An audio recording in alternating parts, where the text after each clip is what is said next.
News Tamil கழுகு. வேண்டா வெறுப்பா பதவி ஏற்றிருக்கிறதா சக போலீஸ்காரங்க கிட்ட வெளிப்படையாவே சொல்றாராம் சென்னையோட மிக முக்கியமான ஒரு போலீஸ் அதிகாரி.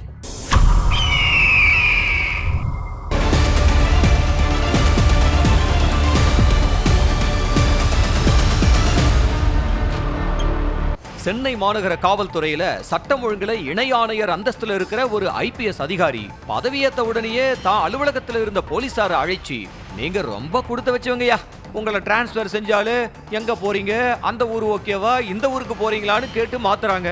ஆனா ஐபிஎஸ் அதிகாரிங்களான எங்க கிட்ட எதுவும் கேட்கறது இல்ல. டிரான்ஸ்பர் ஆர்டர் போட்டு எங்க போகணும்னு சொல்றாங்க. எனக்கு இந்த இடம் பிடிக்கவே இல்லை. என்ன செய்யறது, உத்தரவு வந்துருச்சே, வேற வழி இல்லாம இங்க வந்து ஜாயின் பண்ணிருக்கேன்னு பேசுறாராம்.